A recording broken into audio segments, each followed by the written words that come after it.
রহমানির রহিম। সুপ্রিয় দর্শক, আপনারা সবাই কেমন আছেন? আজকে আমাদের সামনে উপস্থিত হয়েছেন মানবাধিকার নেতা, বিশেষ করে যিনি গ্রাম পুলিশের, সারা বাংলাদেশের গ্রাম পুলিশ এত বছর তারা নিগৃহীত ছিল, অবহেলিত ছিল, তাদের অধিকার প্রতিষ্ঠিত করার জন্য মানবাধিকার নেতা মইনুর রশিদ চৌধুরী যেভাবে কাজ করেছে এবং তাদের অধিকার প্রতিষ্ঠিত হওয়ার পর মইনুর রশিদ সাহেবকে যেভাবে নিয়ে সবাই কাঁধে নিয়ে, সবাই হাতে নিয়ে যেভাবে আনন্দ করেছে, আমার জীবনে আমিও কিন্তু এরকম কোনো কেউ আমাকে এইভাবে হাতে নেয় নেই, কাঁধে নেয় নেই বা সেটা নেয় নেই। তো এটা হচ্ছে প্রাপ্তি। আমি মনে করি যে আমাদের সকলেরই প্রাপ্তি এটা। তো মইনুর রশিদ সাহেবের কাছ থেকেই জানি যে তিনি কিভাবে এই আন্দোলনকে বেগবান করলেন এবং তাদের অধিকার সুরক্ষার জন্য তার অবশ্যই ত্যাগ আছে, তিতিক্ষা আছে এবং সেটার ভালোবাসাও তাদের কাছ থেকে পেয়েছে আলহামদুলিল্লাহ। মইনুর রশিদ সাহেব বলেন যে এর সংক্ষিপ্ত পরিসরে। আসসালামু আলাইকুম, যারা দেখছেন সবাইকে হিউম্যান রাইটস ইনস্টিটিউটের পক্ষ থেকে ধন্যবাদ। আমি আজকে আসছি আমার প্রিয় সদ্য স্যার, যার হাত ধরেই আমরা মানবাধিকার কর্মী হিসেবে যোগদান করেছিলাম। আজকে যার যার আদর্শকে আমরা বুকে ধারণ করে আজকে আমরা এগিয়েছি এই পর্যন্ত।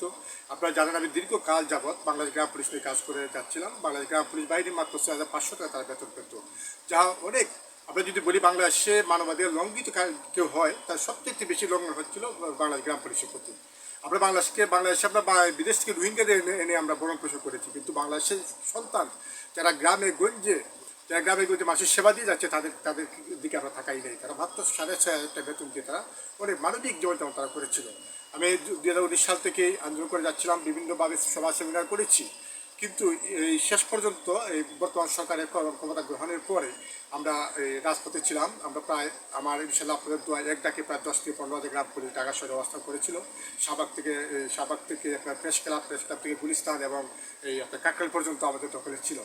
সুতরাং আমরা যখন মাননীয় প্রধান উপদেষ্টা কার্যালয়ে গেলাম, মাননীয় প্রধান উপদেষ্টা আমাদের সাথে 2 মিনিট কথা বলেছিলেন এবং সাথে সাথে তিনি স্থানীয় সরকার মন্ত্রণালয় উপদেষ্টাকে ফোন করেছিলেন। আমরা পরে স্থানীয় মন্ত্রণালয়ের উপদেষ্টার সাথে আমরা কথা বলেছি, আমরা সাক্ষাৎ করেছি। আমাদের সাক্ষাৎে গুরুত্বরূপভাবে আমাদের 47 সালে গ্রাম পুলিশের সফলতা অর্জন হয়েছে।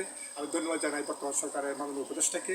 আমি ধন্যবাদ জানাই যে মানবাধিকার সহ যারা আমাদেরকে অনুপ্রেরণা দিয়েছেন, আমাদের পাশে ছিলেন, সবাইকে আমি বাংলাদেশ গ্রাম পুলিশের পক্ষ থেকে ধন্যবাদ জ্ঞাপন করছি। সবাই ভালো থাকুন। আসসালামু আলাইকুম। সুপ্রিয় দর্শক, আবার কথা হবে।